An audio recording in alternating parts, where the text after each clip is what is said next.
All right, let's review this jerk. So this is Griffith, leader of the Band of the Hawk, from the greatest story ever told, Berserk. Berserk is a dark fantasy manga, and it is also my favorite fictional story of all time. It's quite cool. Which is saying a lot because I'm not a big anime or manga guy. So Griffith fits into the story because he is the leader of the Band of the Hawk, a mercenary group that quickly rises in popularity because of how often they actually win battles. Griffith is a master tactician, really good at like kind of seeing through people and getting what he wants from them, and he rides on the fact that like he just kind of like cultivates this like magnificent otherworldly persona that makes people just want to believe in him and follow him. Until one day when his best soldier, Guts, decides he no longer wants to live in Griffith's shadow and rise to become his equal, and decides to leave the Band of the Hawk. Griffith does not take this well and makes some rash decisions that lead ultimately to his downfall. I won't say any more because I want you to read Berserk, so let's get him out of the box.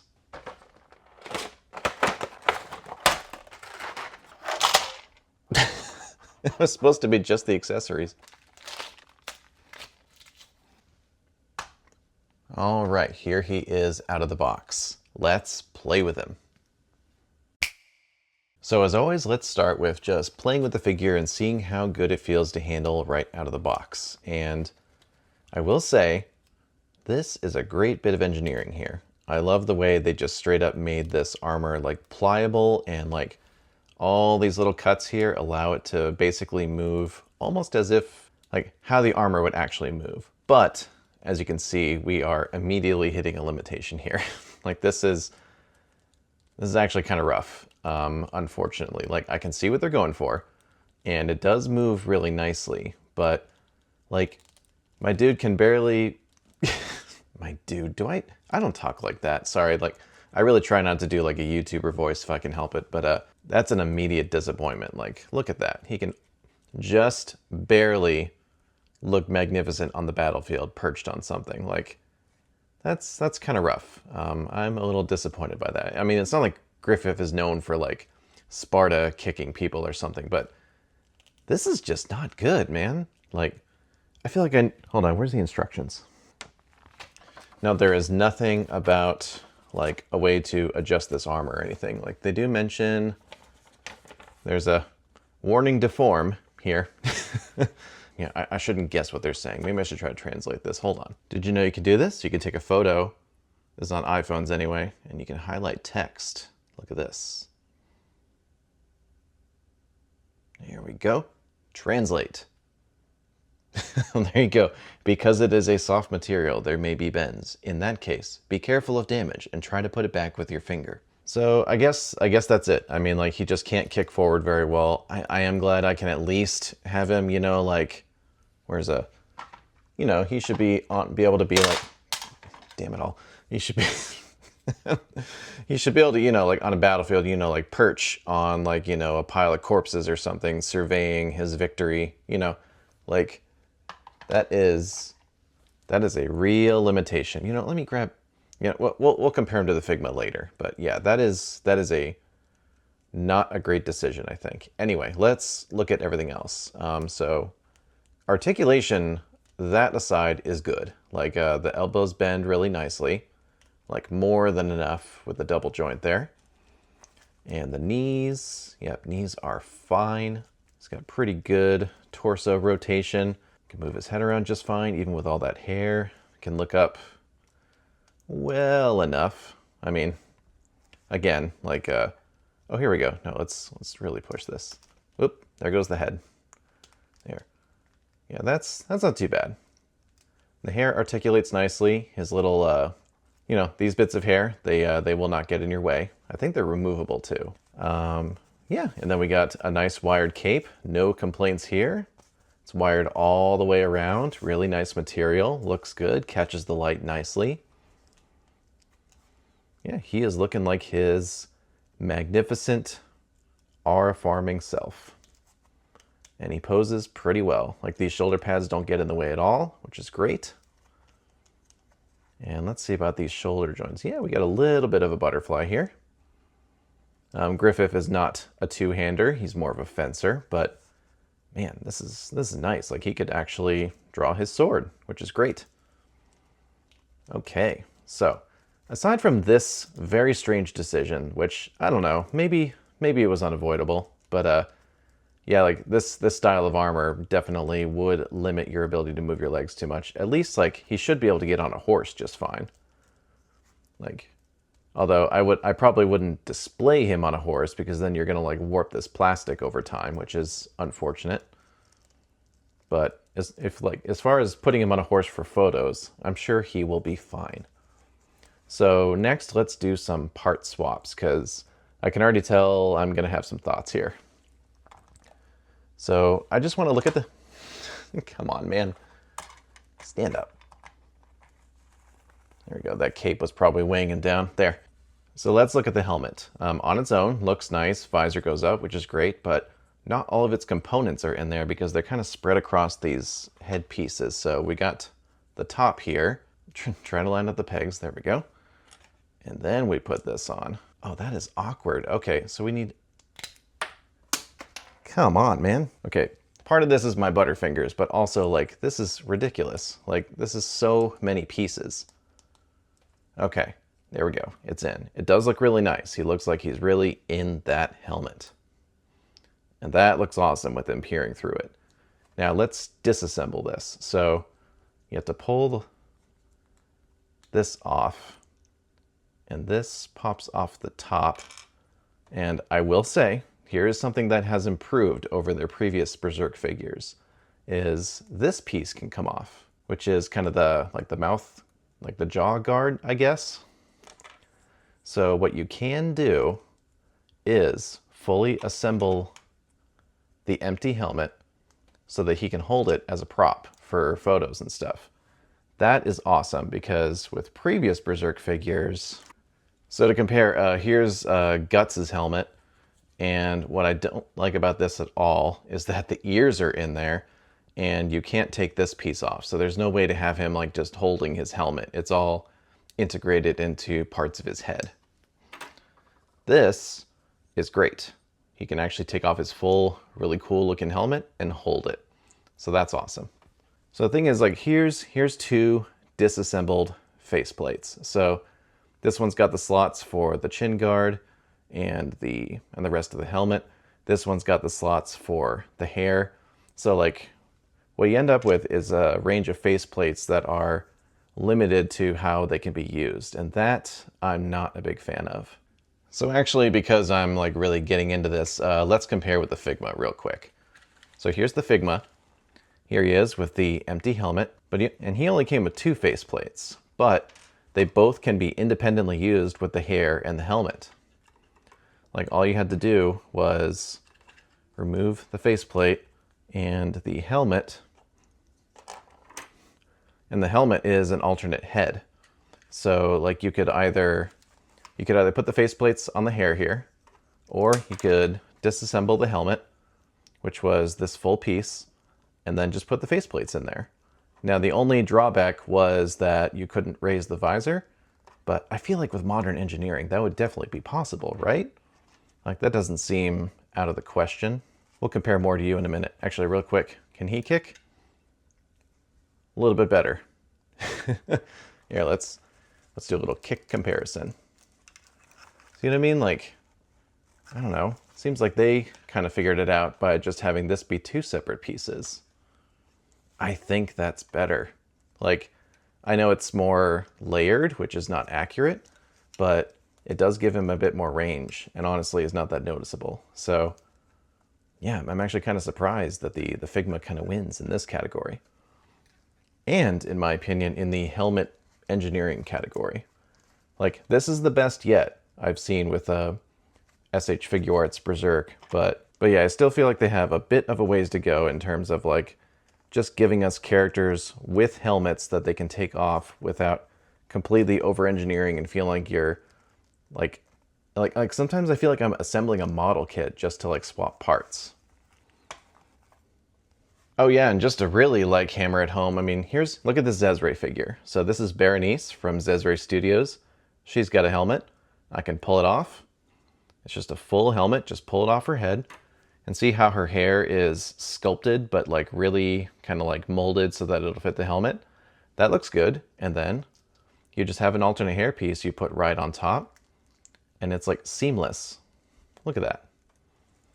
Like there's so much better ways to do this stuff. And the over-engineering does not stop there. Like if I look at the sword here, we've got the sword itself, and we've got a separate sword handle just for going into the scabbard. But you know, that looks good. But like, it just feels so unnecessary. Like, surely you could design a functional scabbard for this sword and still have it look nice. Like, all the other medieval lines have figured this out. So, and also, like, if you want him to hold it, here's what you gotta do. You gotta pull this blade off and pull this up just so you can slide the handle into his hand. And even that doesn't, like, go in great. So, like, and then you gotta pull it back over, and then you gotta put the sword back on. And this connection is kind of I'm dropping stuff like crazy today. And this connection is kind of flimsy. Like, yeah, like that doesn't go on great. So like if I just give this a little nudge, it falls off.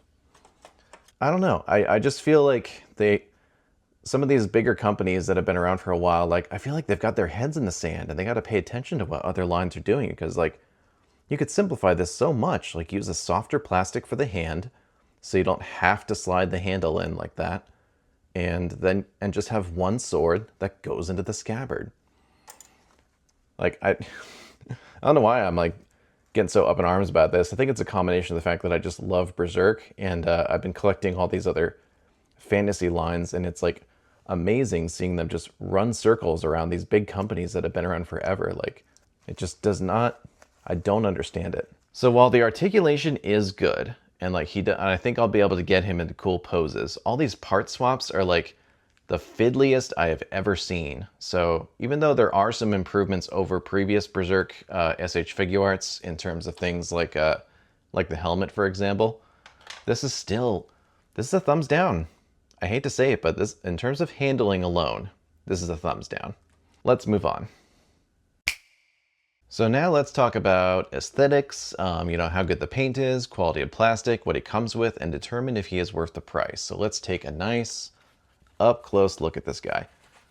And this is where, you know, I'm a lot more positive, because this is definitely like the best looking Griffith figure we've gotten by far. Like it's hard to even like get on camera, but like the face looks incredible. Like I cannot believe I'm seeing like little individual eyelashes on the eyes. This is awesome. And also like I'm really impressed at the application of soft goods here. Like this looks really clean. Got the Band of the Hawk emblem there, and like this just looks properly like part of the figure. This is really nice. I like this a lot. And like, you know, the armor is looking really good. This is exactly what Griffith's armor looked like at the time. You know, paintwork is nice. Actual painted buckles, which is great. That was a massive disappointment on Band of the Hawk Guts. They basically just like stopped painting once they got below the belt, which was annoying. So yeah, like in terms of like aesthetic, like general like quality, like this is a nice feeling figure. He doesn't feel like flimsy like some import figures might. Like it's not like a delicate little flower that's gonna break like a Figma. This is nice. I like the way the figure feels in hand. It feels like good quality. So the sword looks great. I love this like gold detail going all the way up the blade. Looks really nice. Like even though I'm annoyed at like the actual engineering around the sword, it is sculpted really well. But at the same time, you know, like they made this soft plastic so they could do this thing, which like, I don't know, it doesn't feel worth it to me. Like I feel like with a different style of plastic, they could have gotten more detail out of it and just made the hands soft so that they could get around the handle of the blade. I think that would have been a much better way to do this. But still, nice looking sword. And the separate handle, even though I think that was a dumb idea, it looks fine. His helmet fully assembled is my favorite accessory. This looks really good, and I'm glad that I'll be able to pose him holding this. Like, the visor being able to go up is really nice. Okay, now let's look at the other accessories on the figure itself.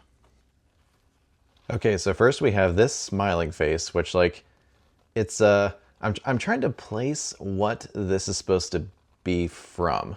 So it could be this one, where Guts and Griffith are exchanging just the most wholesome pair of knowing smiles that has ever been exchanged between two men. Or possibly this moment here from the Black Swordsman arc, where Guts is having a quick flashback about Griffith. Like, maybe not. But man, I forget how different Griffith looked at this point when Kentaro Miura was still figuring things out. Like, he's a bit, I don't know how to describe it, but I do like this look for him too. And while they're on the figure, these are the hands that came on him. Just nice, basic, relaxed hands. Good stuff. And this face is amazing. Like, I'm pretty sure this is meant to be a reference to a very specific panel. I'll grab it. It's here where Griffith is giving Minister Foss like the death stare, pretty much like telling him like, yeah, I know it was you who tried to poison me. Oh, it could also be from this page. This is like one of the rare times we actually get Griffith's like inner thoughts, which is super cool. So yeah, it could be a reference to this panel.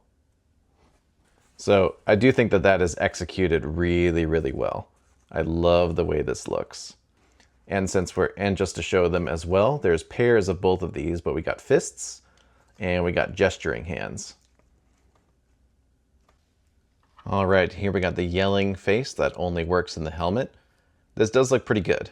I do think that the positioning of the mouth is unfortunate because sometimes you got it looking like this. Yeah, still, this looks fine overall. I did double check, and his hair is not flowing out of his helmet when he's in battle, so he probably ties it or puts it under the cape or something. So I am okay with how this looks. And also just to show he does have gripping hands, they hold the weapons just fine. Although I have to say, I'm going to show the panel that I was thinking of in a second, but like, it is kind of a bummer that this is the highest his arm can go. Maybe they really should have just given him better, like just left some room in the shoulder and just attached these pauldrons to the arm itself so that he could raise up his arm better. But articulation really doesn't let you do what you want to do. Like, you want him to here, let me grab it. This is what you want to do with that face. Is like, you want him, rallying the troops, raising his sword up in the air. Like this is what you want to do with that. And you can't do this with the pauldron at all. Like, this is where there should have been soft plastic. I mean, I feel like that could have worked if they just really thought that through a little bit better. And finally, we've got the stoic helmeted faceplate, which looks really nice. So very happy to have this. I will say though, just like I was saying before, with some better engineering, like these could have just been the same faceplate. Like, you would only need one of these. But it does look really nice. I also was playing around with it a bit, and this is more handling stuff, but it's kind of funny to me that I still, in order to get his hand on here, I just had to, adjust the fingers and thumb a little bit and get it in there. Like this can't pop over the top like this piece can. So again, just with a little bit more thought and making the hands a little bit softer, you could just easily put the sword in his hand and not have to have this extra piece. But I am glad that in spite of all that fiddliness, I can at least do cool poses like this. Like, that looks really good. Yeah, that looks awesome. This is like peak Griffith right here. Before he made some decisions that made us all hate him so much. Anyway, so what do I think in terms of value? Like all SH Figuarts, this guy is expensive. But I do try to remind myself that the way these companies have been operating is that every figure is completely brand new tooling. There's no parts reusage, which personally to me, that doesn't bother me in other lines. But I can understand why when you're trying to get a character perfect. You want to get it as accurate as possible. And he does come with everything that I would want him to come with. Like, there aren't any accessories that are missing. Actually, like, I do feel like that the accessories could have been executed a lot more efficiently, but that's why handling got a thumbs down. In terms of like what you get for the price and quality, I am going to give value a thumbs up for this guy. So let's move on. Okay, let's scale him up with some other figures. So as you can see, I've got the two Golden Age trios here. So we have SH Figuarts on the left, and we have Figma on the right. So in general, yeah, like the Figmas all scale like a smidge smaller, but I think if you mixed and matched depending on like your preferred look or just whichever figures you were able to obtain, I think that these will all kind of mix and match into a nice display together. And here he is with other versions of himself. I apologize if you can hear rain in the background. It is raining hard here. Anyway, so we have, again, SH Figuarts on the left and Figmas on the right. So it's weird with the Hawk of Light version on the left. You'd think that that version would be, if anything, a little bit taller. It seems like the kind of earlier SH Figuarts Berserk figures were trying to scale closer to the Figmas. And then most recently with these like Band of the Hawk figures, they have been scaling them up a little bit. So when you do like a little Griffith timeline like this, it doesn't look great if you literally have them standing in a lineup like this. But, you know, if you just like integrate them into a nice looking display, they will look just fine. And since we've got them out, let's compare.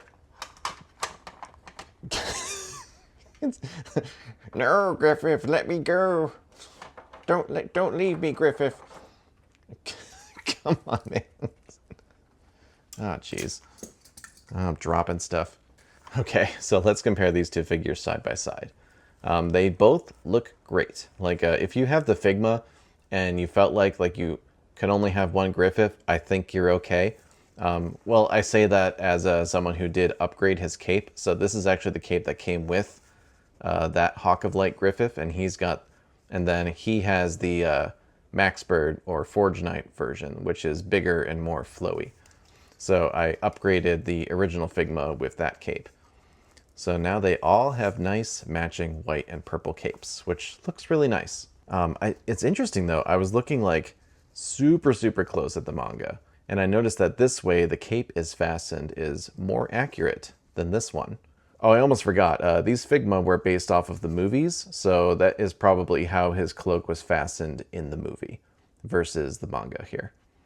So yeah, overall, like, this is definitely the best Griffith we've gotten for sure, but the Figma is still really good, and I don't think that this figure, like, unless Griffith is your favorite character, like, I don't think this is a complete, like, full upgrade from the Figma. They've both got their pros and cons.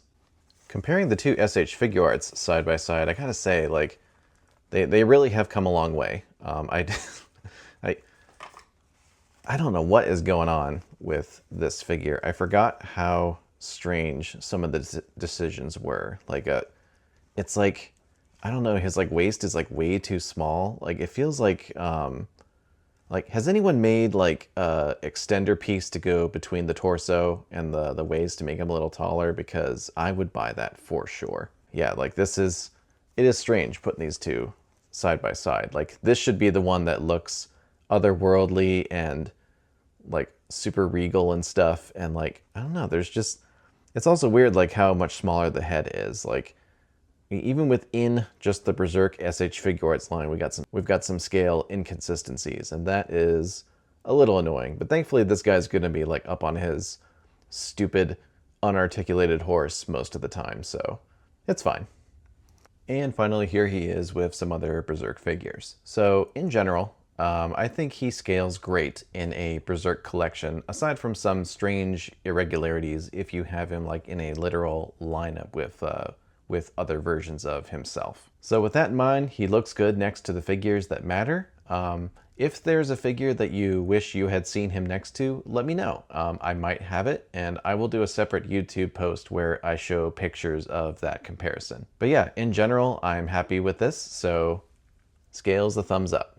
Real quick, before we wrap up, I would like to thank my channel members, Carlos D. Cactus, Search, Damian, Ryan Colwell, Jose Torres, and GassyBoy420. Thank you so much for your support. If you are interested in becoming a member, you get access to a cool Discord channel, and if you go for the higher tier, I will feature one of your creations in one of my videos each month. And one of our members, Jose Torres, chose that tier, so I'm going to feature one of his creations now. This is Duin, Lord of the Dead. He was built on a Savage Crucible base body. He has Mythic Legion Skeleton Builder arm and leg. The head sculpt, sword, and bone throne were made by Zhao Ji Ling.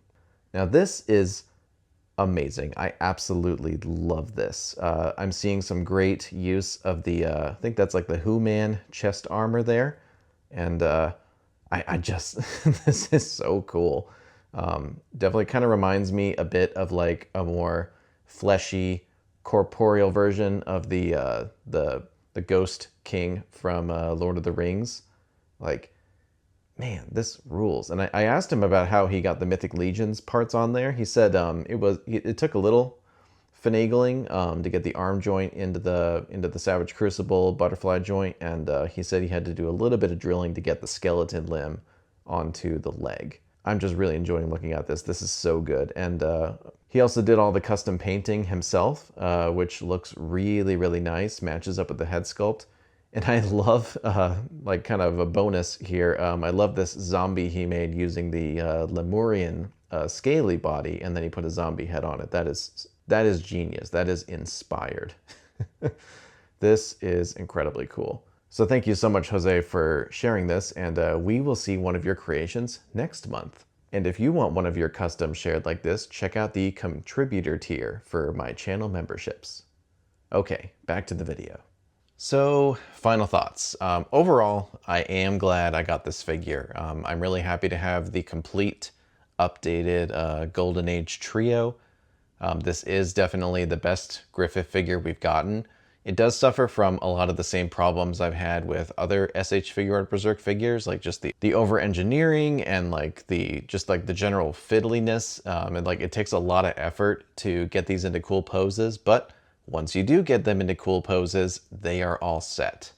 And they look really, really good. So overall, I recommend this figure with caveats. Those of which I have mentioned multiple times throughout this video. It is, I would say, maybe in summation, an improvement over the Figma, even though I think the Figma is still a really good figure and beats it in a few categories. All right, with that, let's get him into the case. Okay, so naturally, Berserk is the top center of all my display cases. I actually did some rearranging a bit, so what I'm kind of doing here, actually no, here, let's get him in there first. So he is going to go right next to his Golden Age buddies. I'm going to stop looking through the camera for a second so I can actually see what I'm doing. So yeah, right about, yeah, that seems good. Okay, so what I was kind of going for was we have like Guts and his path throughout the series, getting his new party. He's got the Berserker armor. And then we have Griffith's path, becoming Femto and the Hawk of Light. Maybe he's got some memories of the Golden Age. I'm not really sure where else to put these guys at the moment, but the reason that there is some empty space in this section is because there's a certain undead Minotaur that is coming out, and I want to make sure I have room for him because he is going to be amazing. But yeah, I think he fits in pretty well here. You know, it all started with Guts and Griffith, and they went their own ways. I wonder if anyone will actually make that connection looking at this display without me explaining it. But yeah, I'm really happy with how the Berserk display is coming together. Yeah, this is awesome. I'm very fortunate that I can say that my Berserk display is running out of room. All right, well, that wraps it up. So as always, thank you so much for watching, and I will see you in the next one. Bye.